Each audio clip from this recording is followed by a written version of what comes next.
Kalian sangat tega. Video ini saya buat karena saya sangat prihatin mendengar kisah ini. Ini sebuah kisah nyata berasal dari Lampung. Ada seorang siswi SMP yang diperkaos oleh 10 pria. Hati ibu mana yang tidak terenyuh dan sedih mendengar kisah ini. Ibu yang memiliki anak perempuan pasti merasakan sakit yang sama dengan ibu dari gadis ini. Betapa kecewanya saya sebagai seorang perempuan. Saya tak bisa membayangkan bagaimana sakitnya dia mengalami kejadian yang sangat mengerikan ini. 3 hari sebelum kutemukan putriku dalam keadaan yang sangat mengenaskan. Bahkan, aku sangat takut saat itu. Jika dia tidak bisa diselamatkan lagi, aku benar-benar takut. Hari itu, seperti biasanya, putriku berpamitan untuk bermain futsal, karena memang dia sangat menyukai olahraga itu. Aku pun mendukung saja hobi putriku itu. Biasanya, putriku bermain futsal di salah satu lapangan yang tidak jauh dari rumah kami. Tak lupa aku berikan dia uang saku untuk membayar sewa. Setelahnya, putriku berpamitan, karena katanya sudah dijemput oleh temannya. Tanpa ada rasa curiga, aku mengizinkan putriku untuk pergi. Tapi entah mengapa hari itu perasaanku agak tidak enak. Tapi ku abaikan, mungkin hatiku saja yang kurang baik. Aku melanjutkan pekerjaan rumahku seperti biasanya, berberes, memasak, dan lain sebagainya. Namun, ada saja yang membuat hatiku ini gelisah. Tapi aku tidak tahu apa itu. Hingga tiba sampai hampir maghrib, putriku belum pulang. Biasanya jam segini sudah di rumah dia. Aku sangat panik, karena tak biasanya putriku seperti ini. Aku lalu memberitahu suamiku, bahwa putri kami belum pulang, sudah sampai sesore ini. Pak, anak kita belum pulang. Ayo kita cari, aku khawatir, ucapku kepada suamiku itu. Mungkin dia ke rumah temannya kali, jawab suamiku. Aku khawatir, Pak. Ayo kita cari. Aku benar-benar panik ini. Ucapku lagi berusaha untuk meyakinkan suamiku bahwa aku sangat khawatir dengan keberadaan putriku. Sedari tadi aku sudah mencoba menghubungi ponselnya, namun tidak ada jawaban. Aktif, tapi tidak diangkat sama sekali. Itulah yang membuatku semakin panik. Aku pun mendatangi beberapa rumah temannya, tapi tidak ada yang tahu di mana keberadaan putriku. Bahkan mereka juga bilang, kalau anakku tidak ada latihan futsal hari ini, dia tidak datang. Hal itu tentu membuat aku semakin panik. Kemana putriku? Kenapa dia tidak latihan hari ini, padahal pamitnya mau latihan futsal? Aku pun terus mencari. Bahkan kudatangi juga lapangan futsal di mana tempat putriku biasa latihan. Tapi memang tidak ada. Aku rasanya benar-benar sudah putus asa. Aku hanya bisa menangis karena membayangkan apa yang terjadi pada putriku. Pikiranku benar-benar sudah kacau. Aku sangat ketakutan. Hingga tengah malam tiba, kuputuskan untuk beristirahat. Besok pagi-pagi sekali akan kulanjutkan mencarinya. Namun seharian mencari, aku tidak juga menemukan putriku. Belum ada titik terang. Hingga akhirnya aku teringat untuk membuka sosial media milik putriku. Aku mencari tahu, mana tahu ada seseorang yang bisa memberikan informasi padaku. Dari akun IG milik putriku, aku menemukan nama seorang pria. Tapi aku tidak mengenal siapa pria itu. Aku berpikir mungkin dia temannya. Karena sempat beberapa kali tag di status. Aku pun mulai mencari siapa orang itu.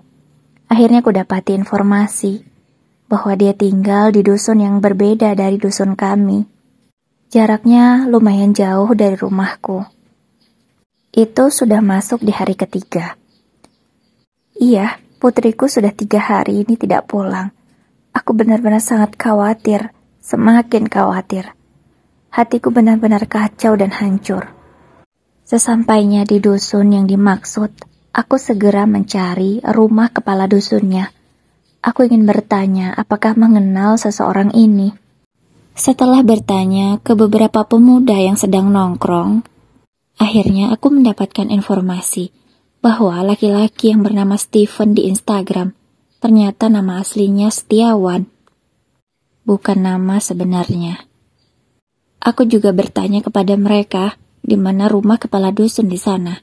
Setelah diberitahu, aku segera menuju ke sana. Pak, saya kesini ingin mencari tahu keberadaan anak saya. Saya ingin mencari tahu siapa orang yang bernama Setiawan ini. Apakah benar Setiawan ini salah satu warga Bapak? Tanyaku kepada kepala dusun itu. Iya Bu, benar. Kalau begitu sebentar ya, saya hubungi dulu orangnya. Jawab kepala dusun itu. Karena takut jika Setiawan mengetahui kalau aku ada di sana, akhirnya aku disuruh sembunyi terlebih dahulu. Kepala dusun takut jika Setiawan kabur nantinya, karena awalnya kami curiga dengan pria itu. Tak berapa lama kemudian Setiawan datang. Karena sudah tidak sabar, aku segera keluar dari persembunyianku. Aku lalu bertanya pada Setiawan itu, "Di mana putriku?" Tanyaku pada pemuda itu penuh emosi. "Loh, Bibi ada di sini?" tanya Setiawan. Ternyata yang bernama Setiawan itu adalah teman anakku yang beberapa kali pernah datang ke rumah. Karena nama di Instagram dan nama aslinya berbeda, jadi aku tidak mengenalinya. Tapi ternyata aku pernah bertemu dengan bocah itu. "Di mana putriku? Cepat beritahu aku. Aku sudah sangat khawatir dengan dia." Tanyaku lagi dengan nada yang tinggi, tapi kali ini suaraku sudah bergetar, karena hampir saja air mataku terjatuh. Rasanya aku sudah tidak kuat lagi. Suamiku juga ikut emosi, lalu mencecar Setiawan itu dengan banyak pertanyaan, agar dia mau memberitahu di mana putriku. Akhirnya setelah lama mencecar, Setiawan memberitahu bahwa dia pernah melihat beberapa hari yang lalu putriku dibonceng oleh seorang pria. Ternyata pria itu adalah teman Setiawan itu, berinisial D. Dan Setiawan juga tahu di mana tempat mereka nongkrong atau camp mereka biasanya. Tapi Setiawan tidak menyangka kalau ternyata putriku dibawa ke sana. Karena memang dia tidak tahu, sudah beberapa hari dia tidak datang ke camp itu. Dan kata Setiawan, biasanya di camp itu banyak sekali anak-anak yang nongkrong di sana. Camp itu terletak lumayan jauh dari pemukiman warga. Kata Setiawan, camp itu adalah sebuah gubuk yang terletak di perkebunan, yang biasanya orang jarang ke sana. Aku pun menjadi semakin panik. Pikiranku menjadi kacau lagi. Aku tidak tahu apa yang terjadi dengan putriku. Jangan-jangan terjadi hal yang buruk padanya. Air mataku sudah tidak bisa ditahan lagi. Aku menangis sejadi-jadinya di sana. Suamiku berusaha untuk menenangkan aku. Setelah hatiku agak kuat dan pikiranku sudah lumayan tenang, kami segera beranjak untuk menuju tempat itu. Aku harus menyelamatkan putriku secepatnya. Aku tidak tahu apa yang terjadi padanya. Hatiku benar-benar hancur dan sakit. Aku tak membayangkan jika hal buruk sudah menimpanya. Aku sangat khawatir sekali. Sepanjang perjalanan, aku masih meneteskan air mata. Benar-benar sangat sakit. Aku sangat khawatir. Akhirnya, setelah agak lama berjalan, kami sampai di perkebunan itu. Dan aku melihat memang ada sebuah gubuk di sana. Dan banyak sekali motor ada di depannya. Sepertinya mereka menyadari kedatangan kami. Ada beberapa orang yang kabur. Rombonganku tak bisa mengejar mereka, karena mereka langsung kabur ke hutan. Tidak ketemu lagi jejaknya. Aku juga sempat mengejar salah satu pelaku, tapi sayang aku gagal menangkapnya. Karena rasa emosi di dalam hatiku, aku sampai melupakan putriku. Setelah teringat Aku segera mencari putriku di mana. Aku masuk ke gubuk itu. Banyak sekali miras di sana. Aku benar-benar semakin khawatir. Ku cari keberadaan putriku di setiap sudut ruangan. Akhirnya aku sampai di sebuah kamar. Aku langsung memasuki kamar itu. Dan betapa hancurnya hatiku. Putriku ada di sana. Aku bahagia, tapi seketika juga hancur. Karena ku temukan putriku dalam keadaan yang sangat mengenaskan. Seketika tubuhku langsung lemas. Aku rasanya tak percaya. Putri yang selama ini aku besarkan dengan penuh kasih sayang, kutemukan dalam keadaan yang seperti ini. Putriku terbaring lemah di atas kasur, dengan kondisinya yang sudah sangat lemah sekali. Bahkan untuk mengangkat kepalanya saja dia tidak mampu. Tapi putriku masih sadar. Kulihat matanya mengeluarkan air mata. Aku tidak tahu sudah berapa lama dia mengalami kejadian mengerikan ini. Sudah berapa kali? Aku juga tidak tahu. Hatiku benar-benar sangat hancur. Di otakku sudah berpikir, pasti putriku sudah diapa-apakan oleh mereka. Ayah dari putriku itu juga langsung menangis. Tak sanggup melihat keadaan putri kesayangannya. Dia juga tidak percaya bahwa putri kecilnya itu mengalami kejadian yang sangat mengerikan. Dengan cepat, segera suamiku itu mengangkat tubuh putriku yang sangat lemas itu untuk dibawa ke puskesmas terdekat. Dengan rasa khawatir yang semakin meninggi, kami membawa putri kami menggunakan motor menuju puskesmas. Sepanjang jalan, aku hanya bisa menangisi keadaan putriku itu. Aku benar-benar tidak sanggup lagi. Ini terlalu menyakitkan bagiku. Lalu bagaimana dengan putriku yang mengalami kejadian mengerikan ini? Pasti dia sangat hancur. Setelah sampai di puskesmas itu, putriku segera ditangani, diinfus karena kondisinya sangat lemah. Malam itu juga, aku segera melaporkan kejadian ini kepada kepolisian. Aku meminta kepada kepolisian untuk segera menangkap semua pelaku. Setelah dirawat beberapa hari, akhirnya kondisi putriku sudah bisa diajak bicara. Meskipun dia terlihat sangat trauma dan ketakutan. Aku benar-benar semakin sakit melihat kondisi putriku yang seperti itu. Rasanya duniaku sudah hancur. Benar-benar hancur. Perlahan-lahan, aku mulai mengajak bicara putriku itu. Sebenarnya aku tidak tega, namun aku harus mengetahui apa yang sebenarnya terjadi. Nak, ceritakan pada ibu, apa yang kamu alami, nak? Tanyaku dengan pelan, karena aku memang sudah menangis. Suaraku bergetar, tak mampu. Aku menahan air mataku ini. Sebelum menjawab pertanyaanku, putriku terlebih dahulu menangis. Aku tahu, pasti dia sangat hancur sekali. Dengan suara lirih, putriku mulai menceritakan kronologinya. Jadi pas siang itu, Bu, aku kan dijemput sama temanku, tapi sebenarnya bukan sama dia seharusnya. Sama aku harusnya pergi. Tapi entah ngapa malah dia yang jemput aku. Ucap putriku dengan air mata yang semakin deras mengalir. Karena gak enak, aku sebenarnya gak mau sama dia. Tapi dia terus maksa ngeyakinin aku bahwa dia akan nganterin aku latihan. Akhirnya aku maulah diantar sama dia. Tapi dia malah ngebut. Bukannya menuju ke arah lapangan biasa aku latihan, dia malah mengarahkan motor, entah aku tidak paham di mana tempat itu.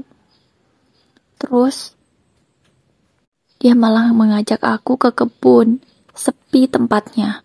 Dari situ aku udah ketakutan, Bu. Cuman aku bingung mau gimana. Ternyata dia malah berhenti di depan gubuk. Aku udah mulai ketakutan. Aku takut kalau nanti telat latihan futsal bisa dimarahin. Aku bilang kayak gitu ke dia, tapi dia nggak mau ngerti, katanya cuma mau sebentar aja ke situ.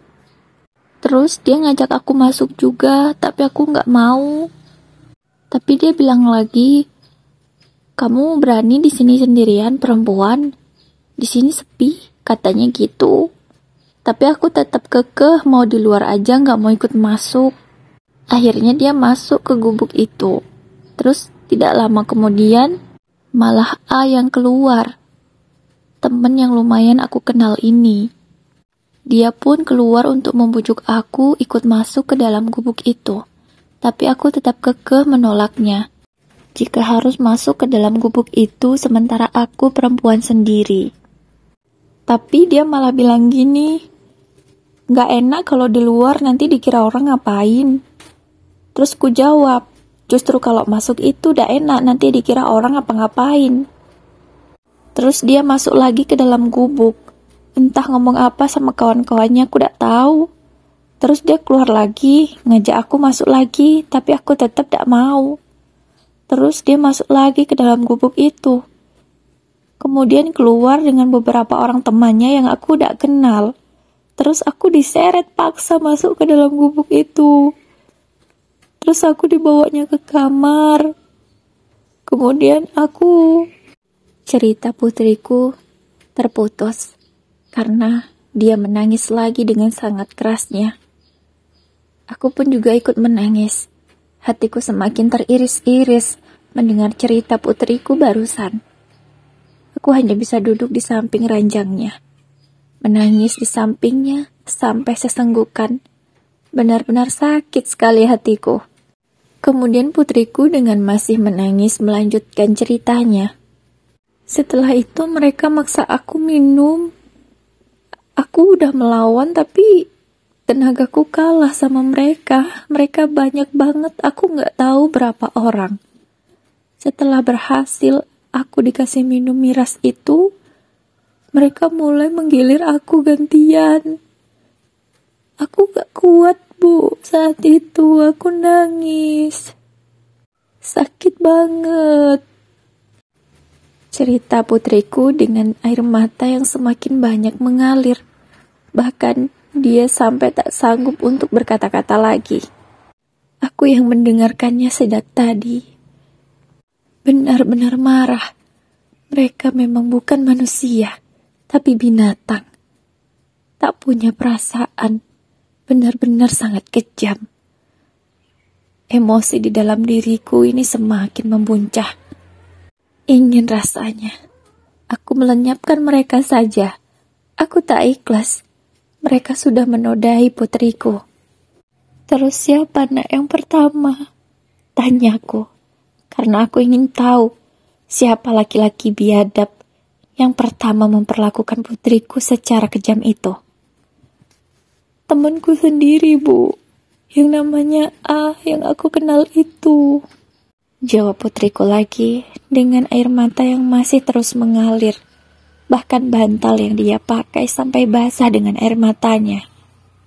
Astagfirullahaladzim. Aku hanya bisa beristighfar dengan suaraku yang gemetaran. Tanganku sampai dingin menahan emosiku ini. Seandainya aku tidak memiliki akal sehat lagi, sudah kulenyapkan mereka semua. Kuhilangkan mereka semua dari muka bumi ini dengan tanganku sendiri. Aku juga gak dikasih makan, Bu, selama 3 hari. Aku sempat minta makan sama mereka, tapi malah dibilang gini, kalau mau mati, mati aja.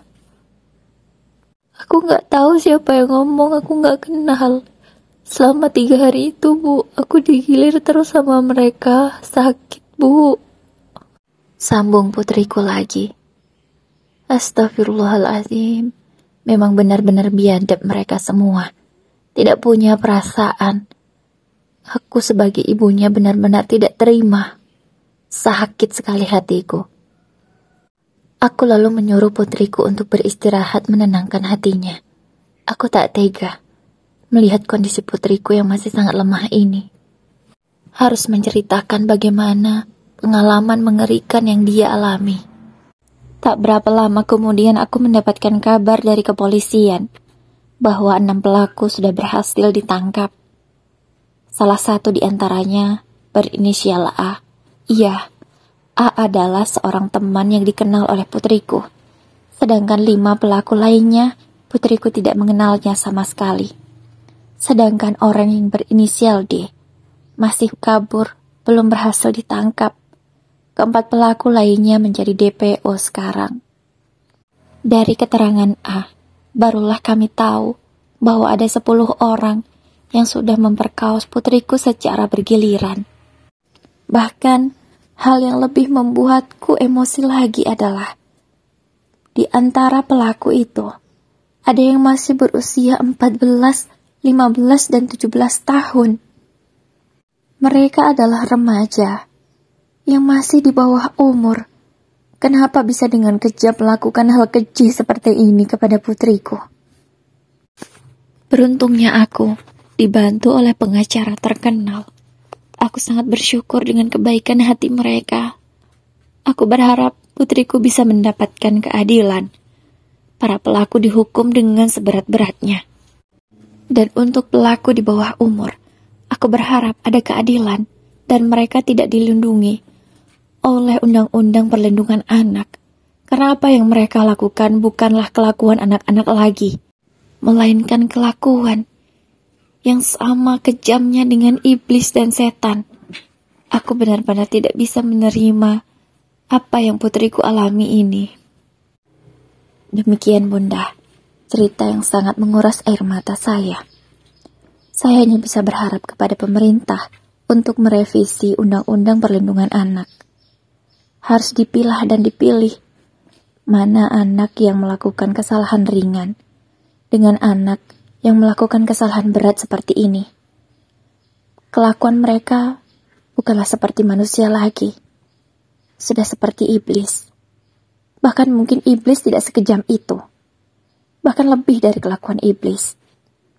Dan kita doakan bersama semoga keempat pelaku yang belum tertangkap segera ditemukan dan dihukum dengan seberat-beratnya. Dan untuk semua orang tua, saya doakan semoga anak-anak kalian, terutama yang perempuan, selalu dilindungi dan dijaga oleh Allah Subhanahu wa Ta'ala. Jika anak kalian ada kegiatan di luar, lebih baik kalian sendiri yang mengantarnya. Mau sesibuk apapun, sempatkanlah agar kita bisa memastikan keselamatan mereka. Bisa pulang lagi ke rumah dengan keadaan yang selamat, tidak kurang suatu apapun. Karena zaman sudah tua, orang-orang sudah tidak lagi takut melakukan dosa dan perbuatan jahat. Mereka lebih takut apa yang mereka inginkan tidak didapatkan daripada takut dosa dan Tuhannya. Semoga keluarga kita selalu dilindungi dari mara bahaya. Amin ya rabbal alamin.